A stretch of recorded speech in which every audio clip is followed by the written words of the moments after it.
Guys, let me tell you about the Blue Cash Preferred Card from American Express with 6% cash back at U.S. supermarkets on up to $6,000 in purchases. Think about that. If you spend $6,000 on groceries, 6% cash back on that, that is a good deal. You get 6% cash back on chocolate chip cookies, double chocolate chip cookies, and I know I've brought this up before, the elusive triple chocolate chip cookie. If you can find it, it's like Bigfoot, but it's out there. 6% cash back on that as well. It's cash back backed by the service and security of membership. Start earning cash back at amexbluecash.com. Terms apply. Check them out. But go check it out right now because it's great. amexbluecash.com. So happy to once again be talking about a product that I really, truly enjoy on a personal level. I would not lie to you guys about that. Mack Weldon. I wear their underwear, and I feel good when I do. That's no joke. Smart design, premium fabrics, simple shopping. I couldn't even mess it up. It's not just underwear. They got socks, shirts, undershirts, hoodies, sweatpants, and a new line. They have a new line of silver underwear and shirts that are naturally antimicrobial, which is scientific. And I think it just means that it makes it so your stuff doesn't smell, which is very good when you're dealing with these types of clothing. Okay? They look good, they feel good, they perform well. There's nothing to not like about Mack Weldon. And I'm legit. I wear them myself. Go to MackWeldon.com. You get 20% off using the promo code BEAUTIFUL. That's MackWeldon.com.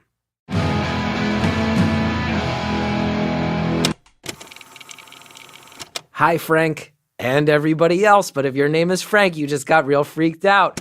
My name is Chris Gethard, and this is Beautiful Stories from Anonymous People. One phone call, 1 hour, no names, no holds barred. I'd rather go one-on-one. I think it'll be more fun, and I'll get to know you, and you'll get to know me. This call I found very fascinating because I got a peek into a culture that I am not a part of. Guys, I've never been religious. Our caller calls up, and he's talking about some stuff I found pretty intense, totally calmly. I've never had to leave a very devoted religion. It was never really a factor for me. I've also never had kids, let alone kids who are tied up in the religion I'm walking away from. I've never had to process all that. Caller, thank you for letting us know all about your experiences with your faith. And also so charming, so calm, but I promise you listen to the end. And I would sorry to say you start to hear those walls come down. You start to hear this guy get fired up and shared so much about how he grew up and where his life is going. Caller, thank you for the very open and honest call. Enjoy Beautiful Anonymous. Thank you for calling Beautiful Anonymous. A beeping noise will indicate when you are on the show with the host. Hello? Hello? Hey, how's it going? Good, how are you doing? Is this Chris? It is. This is Chris. Hey, Chris. To answer your question, I'm doing good. That's how I'm doing. Good. I'm excited to be talking to you. I've been listening to your podcast since it started. That's awesome. Thanks for saying that. Yeah, we recorded a whole bunch before we aired any, so I think you might be one of the first people to say that you've actually heard the show. So you're one of the first people who knows what you're getting into. Yeah, that's why my heart's kind of pounding right now, knowing that this could be heard by, thousands of different people. Well, hey, I can't. The cat's out of the bag. I would love to say that that's not the case, but yeah, people might hear this. So, but no need for your heart to pound, because guess what? Like, if it doesn't go well, we'll just throw it in the trash, and I'll move on with our lives. Yeah. Well, we'll see what happens. Yeah. So I'm about to. I have a law exam in about an hour and 15 minutes. Wait. You have a law exam in an hour. We could talk. I mean, you can hang up whenever you want, but a lot of these things go for an hour. Man, this is more important to me than a law exam. And plus, I only have to be in the room like 15 minutes before it starts. So as soon as this cuts off, I'm good to go. Are you sure? Have you been studying? You feel good about it? No. Well, it's my last final for this year. And I didn't. So there's a lot of background. I got a family. I've got a wife and 2 kids, and law school hasn't been the easiest thing for me.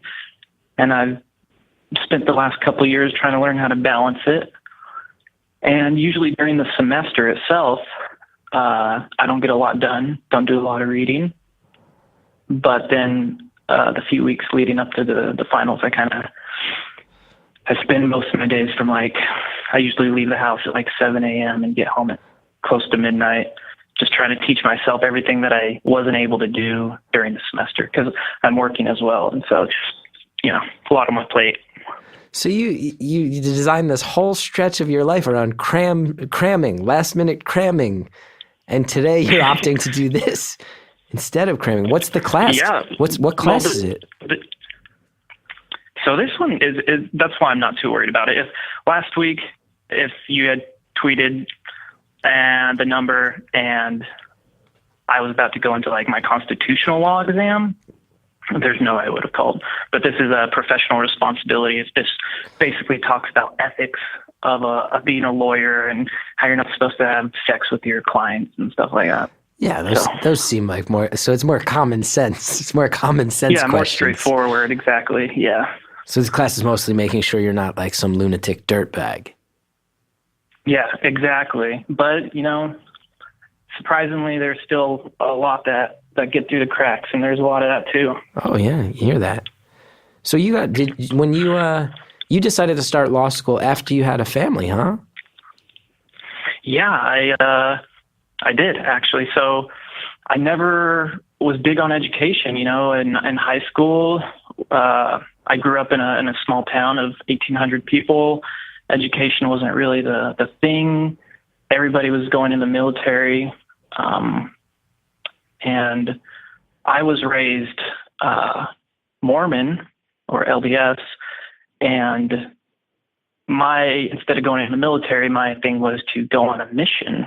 Wow. 2-year mission where we go knock on doors. And so I did that. And then when I got back from my mission, I decided, I'm going to, it's a long story, man. But ultimately, once I got married, it wasn't until I got married that I went to school. And then I got my undergrad. And then I was like, what am I going to do now? Because I got my English degree in emphasis in creative writing. And I was like, what am I going to do with that? I don't really want to teach. And so law seemed like the next logical step. But now I'm doing law, and I actually really hate it. And wow. I don't know. So we'll see what happens. Where'd you go on your mission? To Chile. I was just in Chile. Just went on vacation in Chile. No way. Yeah, no. Really? Did you go to what city did you go to? I did 2 weeks. So my buddy, he married a very, very cool Chilean lady. Super cool. My buddy Antonio married Sophia. Rad couple. And they got married in Zapallar.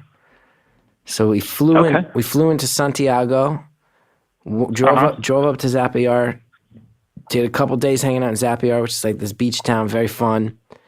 Did a day in Valparaiso, and then me and my wife Hallie, we drove all the way up north, all the way through the desert, past Calama. We went to San Pedro de Atacama. It was insane.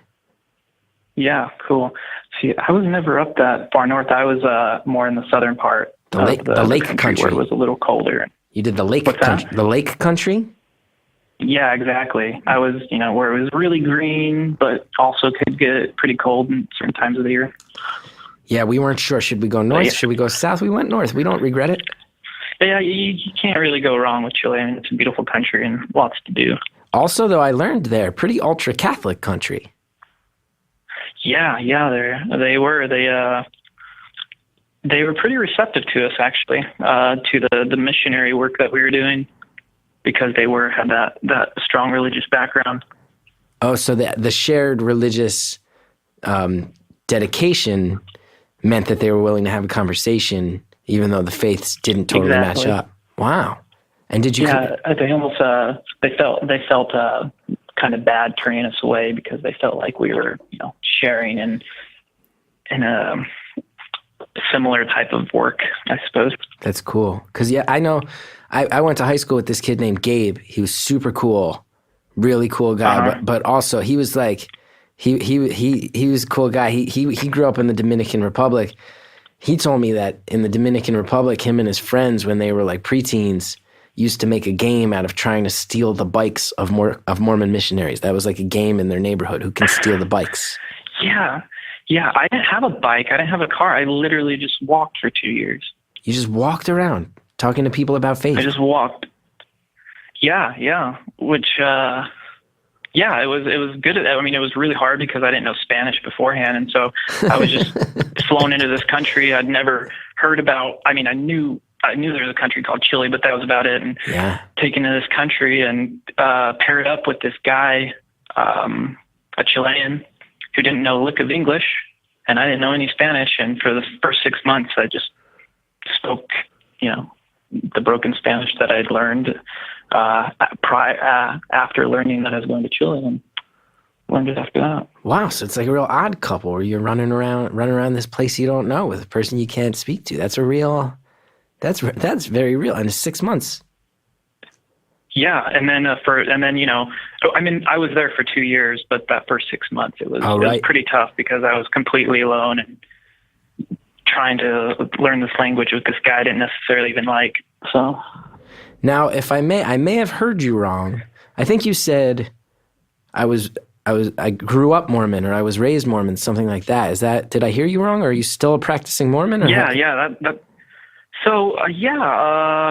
I mean, it's kind of a complicated situation. I guess since I'm anonymous, I'm afraid to reveal too much because I feel like I kind of have a unique story that if somebody heard what I was saying, they might be able to recognize me. And I personally, and I've never really said this to anybody, I don't really believe in the faith much anymore. But my wife is still very much believing and plans on raising our kids in it, which is kind of difficult for me because it's the type of religion that requires a lot of dedication to continue in the faith. And so it's kind of another balancing act I'm having to perform in my life, in addition to the whole law school thing. Yeah, you got a lot going on. That is a lot. Yeah. What I've always heard, and I grew up in the Northeast, Irish Catholic.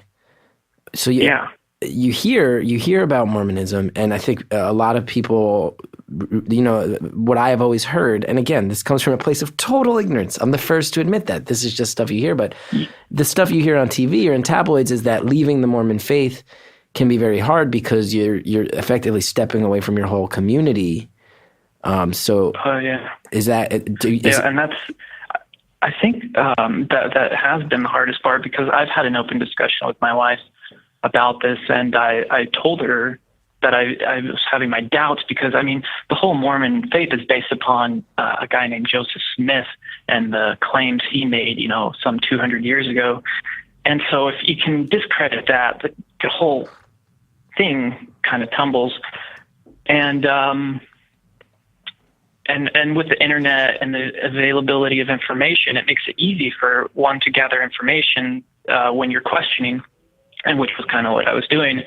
And anyway, so yeah, it just requires pretty much your whole life, like every aspect, every day, your whole identity, your friends, the decisions you make, where I came to school, where I choose to work, everything's kind of surrounded by this layer of being a Mormon.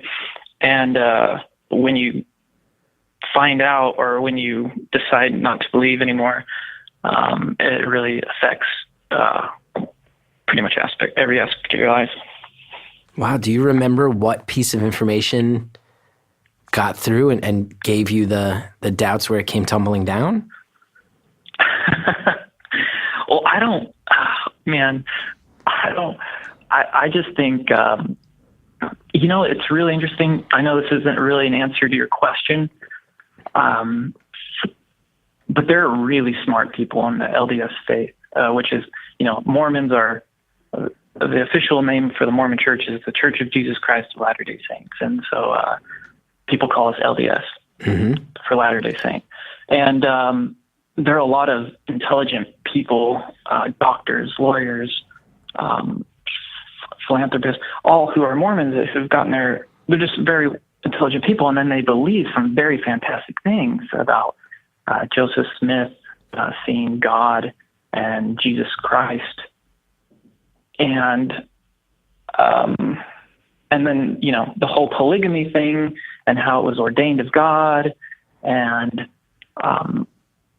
pretty much the Book of Mormon, how it came to be conceived and translated by Joseph Smith by looking into a hat with a shining rock.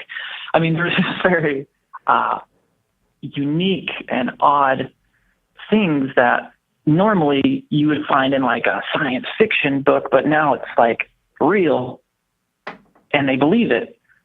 And so there's just a lot of, if you want to investigate it, if you're listening in your LDS, I don't want to kill your faith because it's a very good thing. For the most part, LDS people are very good people.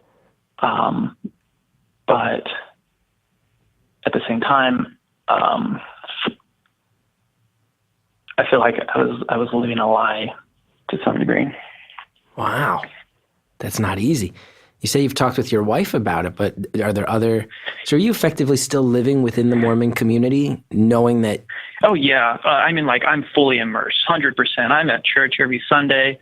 I'm doing everything that somebody that would believe 100% is doing. And you're doing this for the sake of your family, I would imagine? Yeah. So my wife has essentially told me that if I were not Mormon, if I did not continue living as a Mormon, that she would essentially leave me. Oh, wow. So, yeah. That's not an easy conversation to have, huh? No, it's not. And so it was funny because I did the whole hypothetical. I'm like, if I'm not Mormon, what's that mean?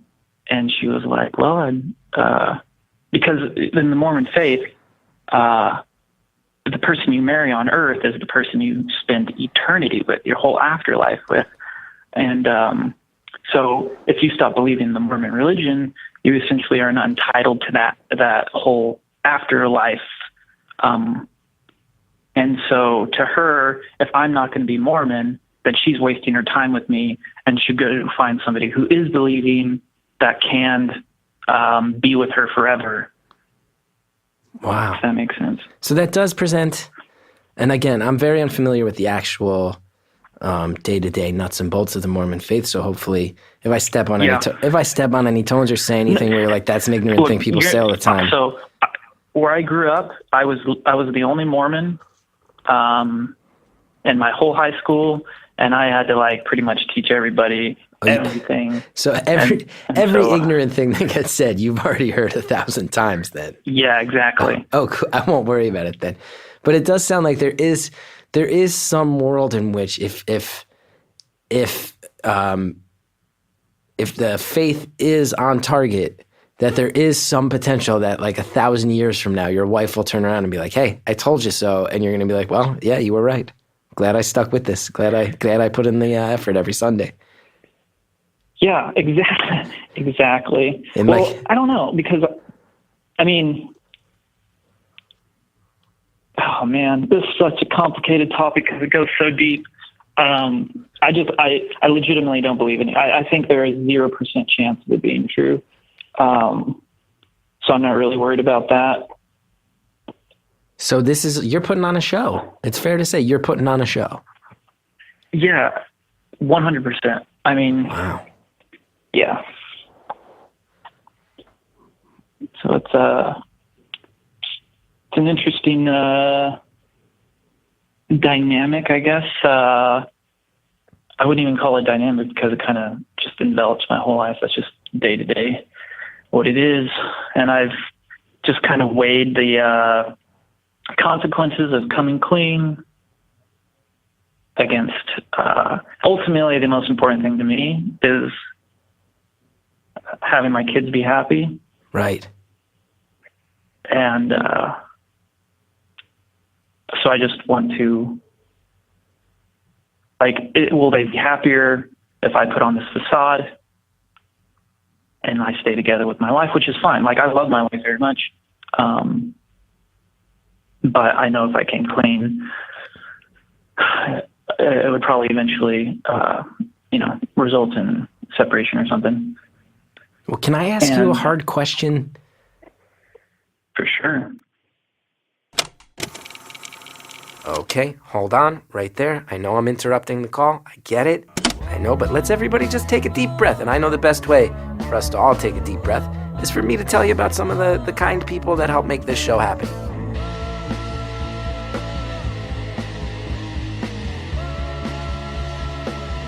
Guys, Casper is a sleep brand that created one perfect mattress sold directly to consumers, eliminating commission-driven inflated prices. Its award-winning sleep service was developed in-house. Sleek design. They deliver it in a very small, how did they do that size box. In addition to the mattress, Casper also offers an adaptive pillow, soft breathable sheets. It's really high quality stuff. Thousands of hours went into developing the Casper, combines springy latex, supportive memory foam, sleep surface. It's got just the right sink and just the right bounce. It's breathable, helps regulate your temperature, keeps you cool. All the things you want in a mattress that are very hard to find. They've got it. And cost-wise, you can't beat it. Mattresses can cost over $1,500, but Casper keeps it reasonable. $500 for a twin-size mattress, $750 for a full, $850 for a queen, $950 for a king. Cannot beat that. Guess what? It's also risk-free. Okay? This is a company that is very consumer-friendly. If you don't love your experience with Casper, after 100 nights, they will just come pick it up, refund you everything, no questions asked. That is amazing customer service. Time magazine named the Casper one of the best inventions of 2015. It is now the most awarded mattress of the decade. Free shipping and returns to US and Canada. Try Casper 100 nights free. Again, if you don't love it, they'll come pick it up. You get all your money back. It's made in America. Get $50 towards any mattress purchase by visiting www.casper.com/beautiful. Use that code. Get that credit. Terms, conditions apply. Enjoy it. Thank you, Casper. So right now, you're listening to Beautiful Anonymous. Thank you for that. And maybe along the way, you thought to yourself, it would be awesome if I had somebody like Chris Gethard to talk to about my life, just see what happens, have an honest conversation. And there's a very flattering thought, but guess what? There's a service out there that allows you to do that. Even though technologically we're more connected than ever before, actual human interaction, it's getting more and more impersonal. People don't have friends that can get on the phone anymore.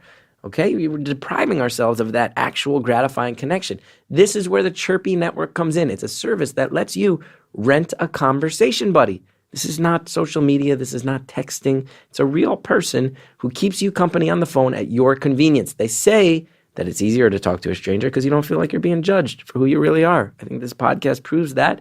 Chirpy is right on the same page. They also take privacy very seriously. The calls are routed anonymously through their system. Chirpy has a huge marketplace. There's hundreds of listeners that really enjoy conversations and make money doing something they love. Try them out. Go to chirpynetwork.com and sign up with referral code BEAUTIFUL. That will get you 20 talk credits for just $1. Start talking to your very own beautiful stranger. Okay, it's time to return to our call. Will they be happier if I put on this facade and I stay together with my wife, which is fine. Like, I love my wife very much. But I know if I came clean, it would probably eventually, result in separation or something. Well, can I ask you a hard question? For sure. And you can say no. I don't. If you just say no, we'll just move on. That's totally fine by me. And the last thing I want to do is poke a hornet's nest here. The last thing I want to do is cause trouble. I want to be clear on that. But you're being really open. I do have a question. So you just said, like, you want your kids to be happy. Is there any part of you that feels like this is a path that you discovered was not sitting well with you, and what happens if it doesn't sit well with your kids, and what do you say to them about that when that moment comes, if it comes? I think I would probably agree with them, tell them I feel the same way, and maybe talk to them about the benefits of continuing. I don't know, man. I literally think about this all the time, like daily, and the pros and cons of each option. I have, like, the pro of being truthful and living honestly with myself. And then the pros and cons of continuing living a way that I don't necessarily believe is truthful. And I mean, like I said, the most important thing to me is make my kids happy. And so I'm kind of at the juncture where I'm like, which one of those two things would ultimately lead to my children's long-term happiness? Wow. Wow, that's a lot. Yeah, sorry to just pile it on you, but like, hey, this no is way. something that's been going on for years, and like, you're the first person that I mean, there's not a platform like this where I can just diss all this shit onto you and be completely anonymous. So that's what I'm here for. This is, I've learned, I will tell you what, can I tell you something from my life? I thought I was going to start this podcast and it was going to be mostly people just prank calling me. But if instead it turns into a thing where people call up, speak honestly with me, share things with me, and help alleviate maybe some of their own psychic baggage through a friendly voice, I'm very happy to provide that. Very happy if that's what it is instead. It's funny because like before calling you, like I was like, I'm probably never going to get this opportunity. I mean, when he posts that number, there's probably going to be at least a couple hundred people, if not more, trying to call simultaneously. The chances of me ever getting through are slim. But if I ever do get through, and I had this whole like what I would talk about, and this was not what I had planned on talking about.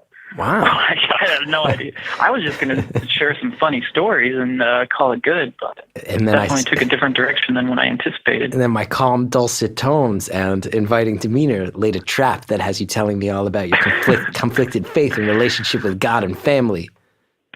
Yeah, and I think, listening to the other stories, the other anonymous callers, I could relate with almost every single one of them, like little aspects of their lives. And I'm like, oh man, if I ever got through and talked to Chris, I would share something similar. I would talk about this or I'd talk about that and share my story. Which is funny, but I mean, I know this is kind of similar, like your last week's podcast about the guy who has trouble with his marriage, and then the Jewish guy who left his religion. And yeah. Right. So this is one thing I wanted to say. I was kind of relating to that anonymous caller. Actually, she ended up not being anonymous. Oh, because she ended up like saying her name or whatever. She was like the cam girl or whatever. Mm-hmm. I hate to like identify her as the cam girl because obviously she does so much more. But that's kind of like what stuck out. But so I was in entertainment for a while, not adult entertainment. But I hosted a show on cable television, and that's something I kind of still always wanted to do. Well, that's cool. But then I got married and I had to put that life on hold. Yeah, and now you're going to be a lawyer. Well, I'm getting my law degree. I don't know if I'm going to be a lawyer. What are the other options? I'm dumb. I almost dropped out of a state school with I got an American Studies degree. I don't know what else do you do if you're not a lawyer? What are my other well, I know that getting your JD just definitely, I mean, it opens the doors to a lot of different things, higher pay and pretty much whatever you would go into, but I don't really know the options are endless. I think that's my problem is I literally feel like I still can be anything or do anything. Obviously, I still really enjoy the whole entertainment field and would like to get back into that. That's cool. Yeah, but I don't know how I'm going to do that with my responsibilities now because I don't know where I'd fit it in. Yeah, how many kids do you have? Two. Two kids. How old are they? 3 and 2. 3 and 2. Wow. Yeah. And had you already sort of lapsed faith-wise by the time you had your kids? Not with the first one, but before the second one, yeah. Wow, what an interesting timeline. Do you think having your first child is something that helped lead to a lot of the questions?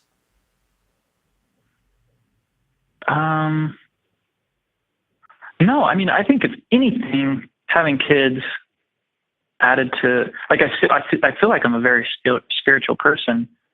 I feel like I'm very in tune with, like, I believe that there's something beyond us. I think we have a very limited perspective on existence, and we come up with these theories that are based upon our limited perspective, and there's just so much more that we don't know and that we can't know, and it's just and I mean, evolution in general, I don't know if I believe in the whole. I believe in adaptation. I don't know if I believe in evolution. I believe in the evolution of the mind. I believe 10,000 years ago, looking ahead, we would have seemed like gods, and 10,000 years from now, looking ahead, the people that we could see would appear the same. And so I feel like if there is God, God is maybe just an advanced human from, millions of years maybe ahead of us, or that has advanced and is able to, I don't know, do godlike things. But and so it's kind of a mixture of spirituality and science, I suppose. Wow. So you've really thought about it backwards and forwards. Now, I will tell you this. I believe, is there a phrase, is there a saying? I think that we just looked it up. Is there a saying, as man now is, God once was, as God now is, man will one day be, which is I've been told that's a Mormon. So it sounds like your philosophy does match up with that. That's definitely a Mormon thing, which is funny because there are lots of Mormon teachings that I find fascinating and amazing, and I would love for it to be true. Like I think when I think of heaven, I mean, I don't picture myself as an angel, like singing praises to God for the rest of eternity. Like, I feel like that after a couple hundred years, that just sounds, no offense to anybody out there, but it sounds like hell. Like, I don't want to do that. Mm-hmm. And so, like, I think about what makes me happy now, and it's progression. Like, I like to progress. I like to be moving forward. And so I just feel like that makes sense to me, like to someday become a god, which is what Mormons teach, is that God was a man, or at least, okay, so it's a touchy subject in the Mormon religion to teach this because it was taught by an early prophet of the church, and some other prophets now of the church say we don't really know a lot about this, so we don't preach it or teach it. But one of the prophets said that God was a man like you and I who had a God, and he lived in such a manner that he was able to advance to the next level, and then so on and so forth. And we too can do that through Jesus Christ. Jesus Christ allows us to advance to that next level, which at what point we will become a God and create spiritual beings and send them to an earth, and so on and so forth. And the progression continues. Wow. So I'll say this, just based on what you've told me about your own spirituality, and you're still a very spiritual person with strong opinions on faith. And then there are parts of your faith that sound like they do tie into all the things you grew up knowing and learning. Is it fair to say, have you totally lapsed on Mormonism, or are you sort of like a neo-Mormon? Is there a new form of Mormonism that you're, is there this adapted level of Mormonism in your head where the parts that which I think it's funny because growing up Catholic, Oh, is there some sort of, was that like a hawk or something behind you? I just heard a noise. No, sorry, I was walking through a door. I was way off the getting mark. to a less. I was way off the mark. From my end, I should have That'd be assumed cool if it was a creaky hawk. door. I should have assumed creaky door. My immediate concern was that you were being attacked by a hawk. That was way off. That was just way off. It was, yeah, God, for speaking such blasphemous stuff, he sent a hawk to attack me. But I let's move on from my hawk faux pas, if we may. I was saying, like, I grew up Catholic, and I feel like a lot of Catholics, almost standard with Catholics, that it's like, I don't believe, like, I don't believe in, like, all this pomp and circumstance, but there's certain core things that, yes, I think are really beautiful that I buy into. Would you say you're at that point with Mormonism, or is Mormonism something you feel very disconnected to, or disconnected from, rather? I mean, being born and raised in it, I think my character is very much, I mean, it was created around, I think we're all born with like I think our personality kind of comes from our DNA a little bit. We're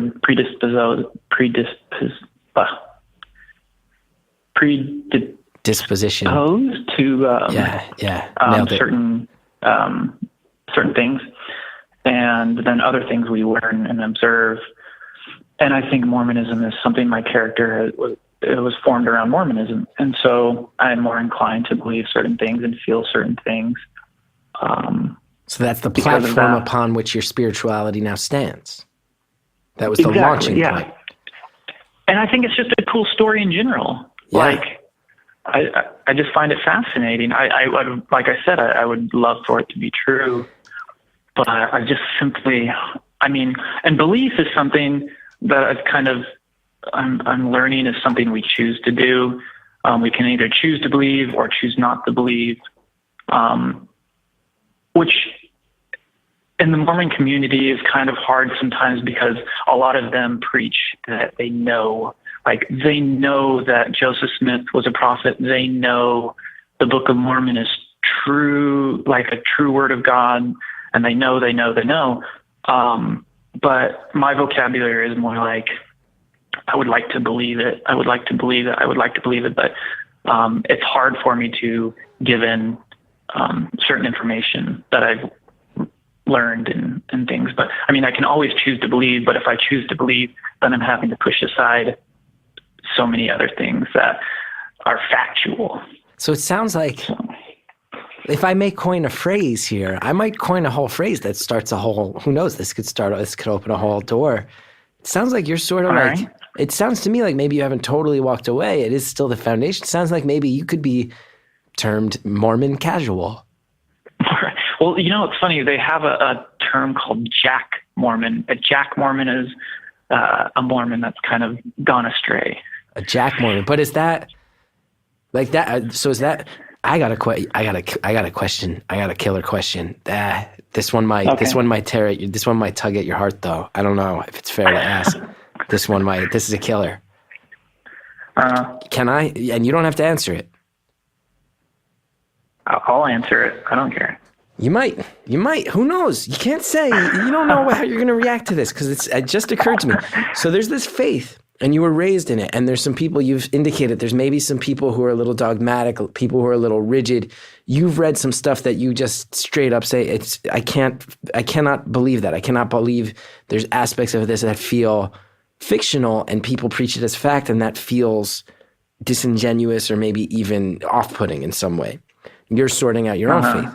Meanwhile, you've got kids who are still in this faith, who are being raised by your partner who is still very, very devoted to the faith. These are all facts you've told me. This means that, like you once did, your kids are going to go off at some point and spend 2 years telling other people these are facts. Your kids are going to spread these things that you have found to be a personal turnoff.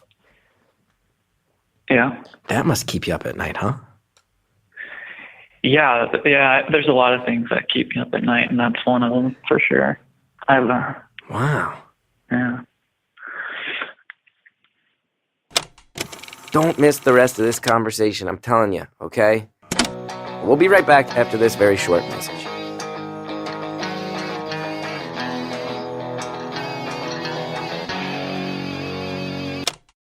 There's got to be a better way to mail and ship stuff.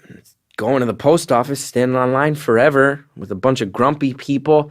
Leasing a postage meter gets real expensive real fast. Turns out, hey, guess what? There is a better way, and it's called Stamps.com. With Stamps.com, you can buy and print official U.S. postage for any letter or package right from your desk with your computer, your printer. You even get special postage discounts you can't find at the post office. Plus, Stamps.com is more powerful than a postage meter at just a fraction of the cost.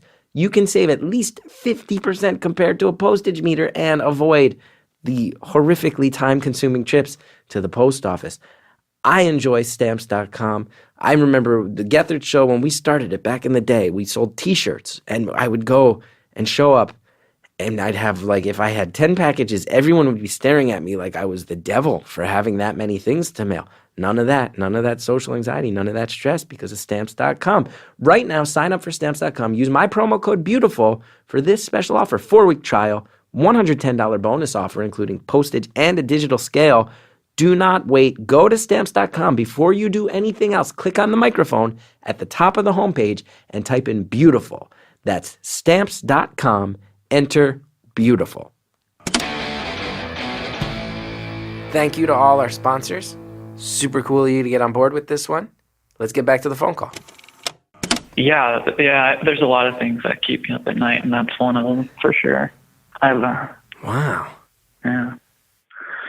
Like your kid someday, you're gonna take the kid to. And I'm not trying to be exploitative. I'm not trying to be rude here. But at the same time, I feel like we all live a reality separate from others. I mean, like we all have to believe in something, and for the most part, Mormonism has made me into a good person. Yeah. Obviously, I have my flaws, but I feel like I'm kind, generous, charitable, hardworking, and not to say I wouldn't be that way otherwise, if I were raised Baptist or Catholic or with no religion at all, because there are people that are like that. Yeah, there's a lot of. I grew up Irish Catholic. There's a lot of dirtbags, a lot of dirtbag Irish Catholics. Yeah, and there's a lot of Mormons who are dirtbags too. So, but in general, I think raising my children in the Mormon religion is a good thing. And I think if they were in my mission, it taught me, I now know Spanish fluently. I know how to deal with people that I hate and be professional and tactful and hardworking. And so these are all qualities that I would like for my kids to learn.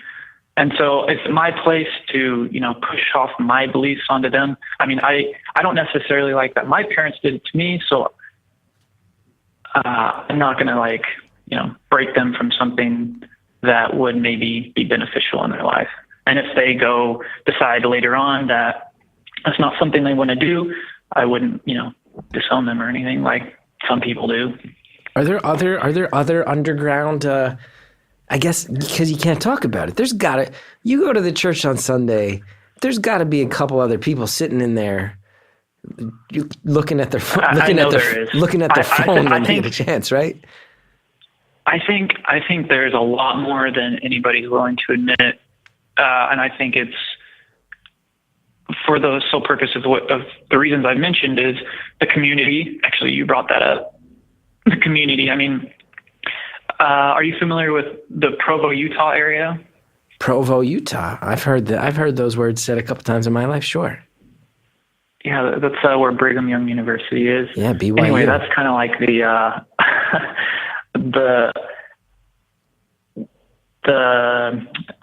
where everybody goes to get married, to find their eternal companion. If you're Mormon, you graduate high school. If you're a guy, you go on your mission. When you get home, you go to Provo, Utah. If you're a girl, you graduate high school and you go to Provo, Utah. And Mormons, the stereotype I've always heard, Mormons generally marry a little younger than the national average, right? Yeah, they do. I mean, your last podcast. It's funny because you asked the guy who got married at 19 if he was religious. And yeah, that's very true. And Mormons especially the girls get married pretty young, 19, even 18 to 22 seems be about the average. And guys are a little older. They're probably more like 24, 25, 26. I got married mid 20s. My wife was a little younger than me, so that's pretty standard. But yeah, they all go to Provo. They find their mate, and so there's a big community of Mormonism, and the culture is very strong there. I don't really know where I was going with that. That's okay. That happens all the time on this show. I got a story. You want to hear a story? I got a story about a thing that happened to me once years ago, if I may. Yeah. But I don't want to make it about me. And this is a platform for you, but I think you'll get a kick out of this. I one night went with a bunch of my friends. We were all bored. A bunch of my friends this is before I even lived in New York. I lived in Jersey, but I was in New York doing comedy, and a bunch of us didn't have shows. And I was like, I heard about, there's this place, Roosevelt Island in the middle of the East River in New York. And I was like, I heard there's an abandoned mental hospital. Let's go break into it. So me and my friends went over there, and we tried to break into it, and we couldn't. But then we were walking, and there were all these really gorgeous people, like really, really good-looking ladies, good-looking guys. And they were all like flooding this island. There's not really much foot traffic on Roosevelt Island. So we said, hey, where are you guys going? And one of the girls really zeroed in on a friend of mine and was like, we're going to this party up on the northern tip of the island. You should come. She kind of ignored the rest of us. And when we got there, we realized, man, like nobody's drinking at this party. Nobody's smoking a cigarette, and it's outdoors. Like this, New York is a very like interesting place. And then I was like, man, everybody's just like holding a bottle of water. Like what is going on? Turned out we were at like a Mormon youth meeting, a New York Mormon youth meeting. And but I'll tell you what, I felt a little bad about myself because everyone. I will say this: that was the first time I realized Mormons as a people, good-looking people, Mormons, and they all zeroed in on my friend who's a very good-looking guy. And I'll tell you who that friend was. His name was Zach Woods. He's now on Silicon Valley. He was on The Office. Yeah, and they really were trying. Yeah. They were really giving him the pitch. They really wanted to.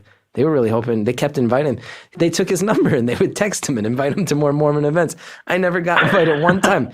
They didn't like me with my big head and my socially awkward ways. You weren't attractive enough. I wasn't. I was rejected by the Mormons of New York City outright. They all hit on my hotter friend.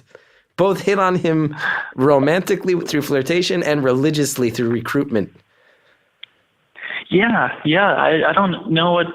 I don't know how that happened, but it seems to be for the most part, Mormons are pretty attractive. I'm not hot enough to be a Mormon, huh? I'm not. Well, Oh wow! Okay. Ouch! You didn't dispute it. You're married. You don't even need to worry about it anymore. Yeah, but I want to know. I want to be hot enough for Mormons to accept me. I know I'm married, but can a guy dream? Hey, I guarantee you that if this podcast airs, which it will, you're going to have Mormons contacting you. Really?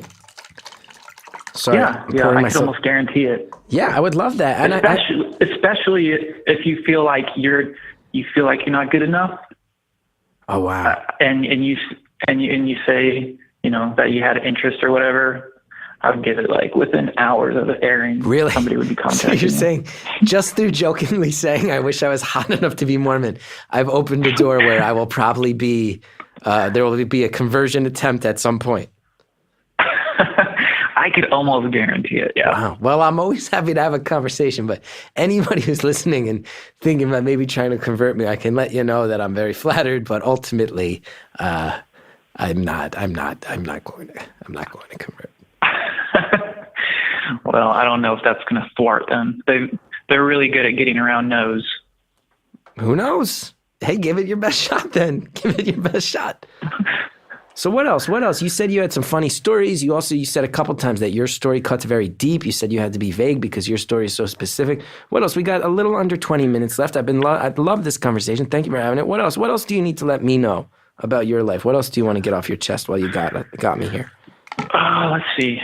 So I was born and raised in a very small town. I guess I can narrow it down to Texas. So I was born and raised in Texas in a very small town. There was only 200 kids in my high school, like 42 in my class. Wow. And before that, even I was homeschooled for a couple of years. Which, when I say homeschool, I use the term lightly because I could probably count on maybe one hand the days I was actually schooled. The rest of the time, I just kind of I grew up on a farm with like cows and chickens and horses and all that, and I spent most of my days just outside and doing things. And then at one point, I told my mom that I wanted to go to public school, and that was in the 6th grade. So I went back to the public school in the 6th grade. So pretty much I didn't go to elementary at all. Wow. And do you have brothers and sisters? Yeah. Yeah. So I have two half brothers and a half sister. My mom was previously married, and her husband died in a motorcycle accident, and remarried my dad, and then my mom and dad had me. And so now there's a kind of an interesting family dynamic because I'm the only one from them, and I feel like maybe they feel like, I don't know, I get special treatment or whatever, but I don't feel that way. But so your half brothers and sisters, they think you're like the golden child. Yeah. Well, wow. You got a lot of family. You got a lot of family stuff in your past and your present and your future. You know, so my sister, she's actually, so are you, she keeps bringing back the Mormon thing. My sister, she's gay, or lesbian, I guess. And that didn't play well with my parents being super Orthodox Mormons. Yeah, rumor has it that Mormonism is not the most accommodating faith for homosexuality. That's putting it lightly based on what I've heard. That's the putting it lightly version of what you hear. Yeah, especially if you're not familiar with like the Mormon media or whatever, the lead singer of Neon Trees came out as being a homosexual and pretty much disavowed the Mormon faith and put out a music video, pretty much, totally dissing the church for not accepting him for being gay. And anyway, that's off track. My sister came out. She had been married actually to a man that lasted about a year, and then she came to a family gathering with a girl instead of her husband, and we had no idea what was going on. And then it kind of trickled out slowly after that she was bi and then full on gay. And but I think that was something that my parents still struggle with, that because they're still, very much believing that because she's gay, she's sinning. And as long as you're sinning and continue to sin, then you can't, go to heaven and be with them. And how'd you take it? So how did I take it? Yeah. She came out shortly after I got home from my mission. So I was still very much like in that mentality. But now I love, it hurts because she's my sister and she needs just as much love from her parents as anybody would. And I feel like she's not getting it, or at least she doesn't feel like she's getting it. And I don't think my parents probably are getting it. And so I feel bad for her, and I try to reach out and, tell her how much I love her and respect her and appreciate her. And I feel bad maybe for giving her kind of a cold shoulder for the first little bit after she came out, because I was still kind of had that, mentality. And I don't think maybe because of the whole, I think it's been an evolution of society and our feelings about homosexuality in the last, few decades it's still in a transitional period where people are still warming up to the idea that they are equal. And anyway. Of course. I do want to let you know, I don't want to interrupt that thought because it's very deep. I do want to let you know we have about 14 minutes left, which also means you have about 29 minutes till your exam, just so you remember that. Because we've gone down some rabbit holes, and I bet you might have forgotten you have a law school exam in roughly half an hour. And I don't know why Yeah. you're on the phone with me right now completely, because I would imagine you're supposed to Because, like I focus up. said, this is way more important than a law exam. Like,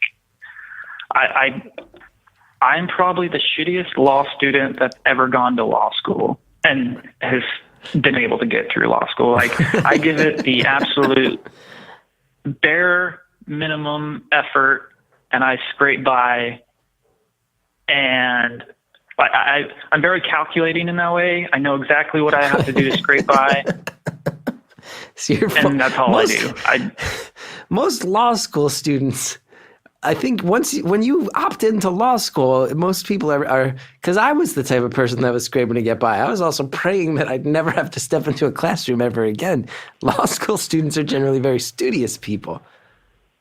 Yeah, Chris, I say this in all honesty, and I'm genuine. Like, I've literally been living hell for the last few years of my life. Like, Wow. Law school is the complete antithesis of me and my personality. Like, I feel like I'm very creative. I know that maybe this conversation. You're living multiple lives. You're living a religious life. You're aiming towards a professional life of all these things you don't want to be doing. Yeah, you're telling me. Like, I was actually doing some research on this, and I think I have what they call imposter syndrome, and that's where I don't think you can self-diagnose. I don't think you're not allowed to do that, or at least there's no credibility to it. But I have a lot of symptoms, so I feel like I'm an imposter. So that's pretty much the gist of it. Like, I'm. Wow. I feel like everyone listening to this is currently Googling the phrase imposter syndrome. Well, I think a lot of people probably have it in some aspect of their life, but I don't think it envelops their life maybe as much as it does mine. Wow. But yeah, so I genuinely, like, I feel like I'm a creative person, and I thought that maybe my creativity would set me apart from maybe most lawyers, but in reality, law just, like, I feel like sucks the creativity out. Like, not sucks it out and manifests itself, but it, like, sucks it out and destroys it. And it's just very much like robotic, and it's really hard to put yourself into anything law. To be a good lawyer is to be a studious lawyer, to be a robot, essentially, and just, like, go through the steps. Process info, yeah. What about entertainment law? You ever thought about getting into entertainment law, where you're working with the? Well, see, that's what I was thinking, because that's kind of what my first initial. I'll go into law school and become an entertainment lawyer, because I was in the entertainment field for a while. I hosted a TV show. I had some connections. I've also got know quite a few musicians. You can be brokering deals, spreading creativity through the back channels. It's the same thing. I mean, it's law, and law, like, it sucks. Like, it would be like me. What are you going to do? You're not going to do law. You hate it. So what are you going to wind up doing? How many years of law school do you have left? I've got one year. So today's my last exam. When I finish my exam today, and 3.5 hours from now, I will have finished my second year of law school, and we'll have one more. So I'm not the type of person. I don't quit really anything. Yeah. Except. That's commendable. But anyway. So, but you want to. And so you want to quit everything, and you don't quit anything. There's a lot of things you want to quit, but you mentally quit. You mentally quit a lot of times, but you still show up. Yeah, that's. Well, I feel like half of life, or even maybe more, 90% of life is just showing up, and I feel like maybe there's a saying out there that says something like that. I'm sure there is. But yeah, like. And it's funny, like, law school, like, everybody was like, it's hell, and it is hell. But, like, I can tell anybody thinking about going to law school out there that you can get your Juris Doctorate by doing very little. Like, I like this. I like you giving advice. Little. So you're saying you can scam that system. If you're on the fence about law school, you're my friend, my anonymous friend right here. You're saying, yeah, you can slip through. You can scam that system. Yeah, no, totally. I mean, just, I guess, like anything else, I mean, yeah, you're going to have to go into, $100,000 in debt doing it, but Yeah, that's an it should issue. pay off, I guess. Yeah, that's something you got to be okay with.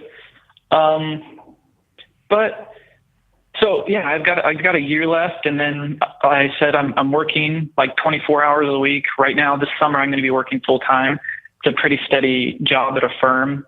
I'm hoping they're going to make me an offer. I plan on working there probably for a year out of law school. In the meantime, I plan on when I find time, writing. Like I said, I love writing. Yeah. I've written a lot. I would like to get into acting. You just described a life where you're going to finish law school, actively pursue getting hired by a firm, but also quietly do things that you hope trump it, supersede it. So you're not going to walk away from law. I feel like that's the smart way to do things. I know people are thinking I'm probably crazy right now, but I feel like it's almost just as crazy to work at a restaurant and wait tables for 25 years waiting for your break. That's true. And living in the slums, and you don't know anything's going to happen. Like, I know you had that lady on here who, is going to be, she said her life is a beautiful destruction. She's giving her life to her creative art, and that's commendable too. But if I were single, I would be in the back. I mean, I lived in the back of my car, same as that lady while I was single. But I'm married now and have kids, and I can't have them sleeping in a car in the back seat with me. So I've got to create a safety net while I pursue my dreams. When did you sleep in your car? You can't just drop that bomb with 7 minutes left. You slept in when I was trying to pursue. While I was trying to pursue. So I said I hosted a television show. Yeah. And while I was trying to pursue that, while I was single, I literally quit my job. Where I was living, dumped my girlfriend. I was in the middle of my first semester of school, and I just quit it, moved out to California, slept on my friend's couch. He got kicked out of where he was living. I had nowhere to live, so I slept in my car. My closet was my trunk. This is Los Angeles? In Los Angeles? In Los Angeles, yeah. This show is now called, we might as well just call this show Beautiful Stories from Anonymous People Who Live in Los Angeles and Have Slept in Their Car. This is an amazing crossover. So wait, you were there. You had a TV show in LA? You were hosting a TV show in LA? Yeah, I did. So this is a for real thing. Yeah. This is not, I assumed, because you said you grew up in a small town and you've been referencing places that seems smaller than LA. Do you live near LA anymore? I don't want to tread on the anonymity, but yeah, no, I do. I do. And you went to LA for this TV show, and you were the host of a TV show. I was, yeah. And what? So how were the kids the clean break from that, or? So getting married was a clean break because my wife, she was in school in a different state, and I felt like that was more important, the whole schooling thing. And so I couldn't continue doing the show while living out of state. So I kind of gave that up so that she could get her schooling done. And then, it kind of led me here. But so, yeah, I lived in my car for a little while trying to pursue that. I got the job and then lived pretty good for a while, and then had to make the choice between, continuing down that path or getting married. But like I said, I can't live in the back of my car anymore with kids. Of course. And so I've got to create a safety net, which is my law degree ultimately. So yeah, I hate it. But instead of me serving tables now while I'm pursuing my dream of entertainment, you're doing the right thing by your family. I can now actually provide a living and live in a house, and live a relatively good life while I now I got the shit out of the way. I did the hard work, and now I can work, and make a good living and pursue my dreams. 4 minutes left. I'm loving this rant. 4 minutes left. This is the fastest hour of my life. Really? I wish when I studied the hours would go by as fast. Well, I tell you what, the exam you're about to take is going to be 3 of the longest hours of your life, because school is for the birds, Yeah. man. School sucks, bro. So- School ain't cool. That's my opinion. On Put it on the Thursday- record. My mom gets so mad at me when I say this. I'll say it publicly, though. School ain't cool. I don't like it. Dude, Yeah. hey, Yeah. I'm right there with you. The only thing school does, school has done nothing for me. It has done everything for everybody else. I'm no different.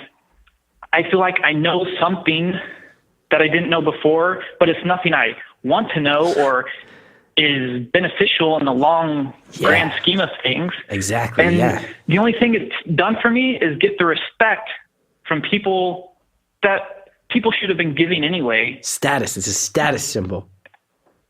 Yeah, exactly. And so, like, I feel no pride from getting my bachelor's degree, and I'll feel no pride from getting my law degree. Like, what I would feel pride in is achieving that which I am passionate about and what I would like to do.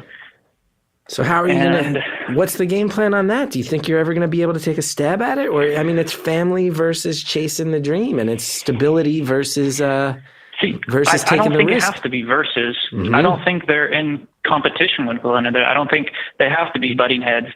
I think it's hard. I mean, I've worked full time while I was doing my undergrad and was going to school full time. I have a family, I'm working, and I'm going to law school. Like, I haven't had time for a really long time. When I am just working, I'm going to have so much time to pursue the things I love. So you're not giving up. You're I'm not quitting going on to. any of it. You're not quitting on any of it. I love that. Like, until the day I die, I'm going to be pursuing the things that I am passionate about, because that's, I think, the purpose of, life. I think that's really why we're here, is to find what we're good at, what we love, do that, and in the same turn, make the world better for other people. That's beautiful. And I think what I can say to that is apply this lesson to our daily lives. I looked it up. Is that a thing that a Mormon prayer thing? Is that? Mormons don't have a set prayer. I was heard that I looked it up, and apparently that apply this lesson to our daily lives is something Mormon. I could just be totally wrong. I don't know. I tried to tie the whole thing together and I fucked up. I didn't stick the landing. You know what? But you tried. So, I did. After you said this beautiful, inspiring thing about how you can't quit, I'll tell you, I had an old roommate of mine who was in the advertising industry, and he wanted to do comedy. And he's a person I know who was just crushing it at advertising and was like, no, I'll just never sleep, and then I'll get to do comedy too. Now he does it. He writes on Key and Peele and Brooklyn Nine-Nine. It's rad. Yeah, that's awesome. That's my dream. Like, my ultimate dream is to write television or movies and maybe a novel or two. And I really think I'll do it. That's amazing. I hope you do. And I hope you kill this exam that you don't want to take. I hope you walk out of here right now and crush this exam that you have no interest in taking. I hope everything wraps up, and I hope your kids look at you as an example, because you seem like such a smart, passionate, thoughtful guy. And it's about to cut off. Any final words? I appreciate you doing what you do. You really are inspirational, and you inspire guys like me to just keep at it and to work hard and follow their dream. And just thank you very much, and for having this platform for which I could call you and talk to you for a while.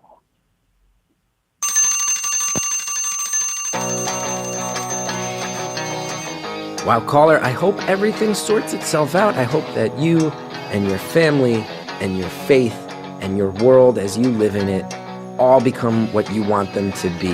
What a fascinating call, and what an open guy. So thank you for that. And thank you to many other people who helped make Beautiful Anonymous happen. Thank you to the Reverend John Delore. Thank you to Greta Cohn. Thank you to Shellshag for the intro music. Please support Shellshag, one of my favorite groups of all time. Everybody, if you want to know more about my television show, thechrisgethardshow.com. If you want to know about my touring dates, chrisgeth.com. I got June 2nd in Chicago, 3rd and 4th in Denver. Later in the year, I'm going to Dublin and Edinburgh, which is really nuts. And you can check all that out. Thank you for supporting the show, and we'll see you soon with more Beautiful Anonymous. Kiss me face to face.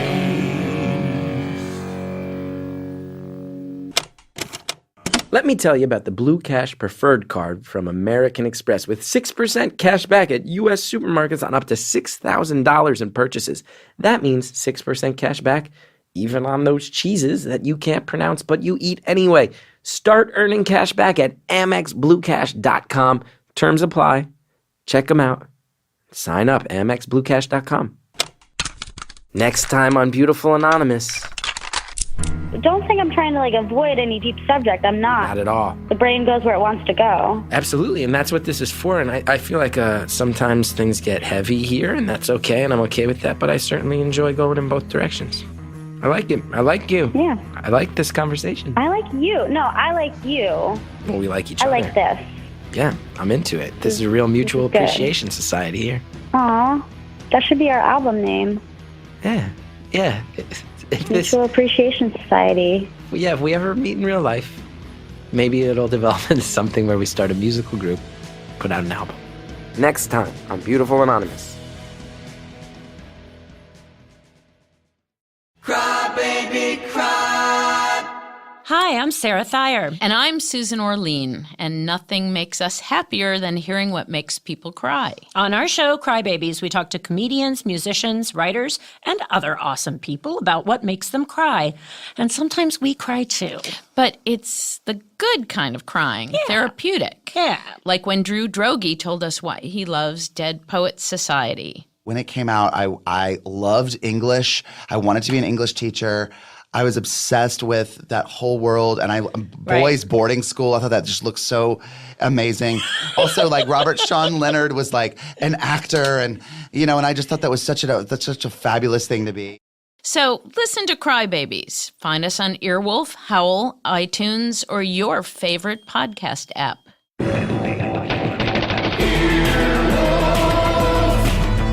This has been an Earwolf production, executive produced by Scott Ackerman, Adam Sachs, and Chris Bannon. For more information and content, visit earwolf.com.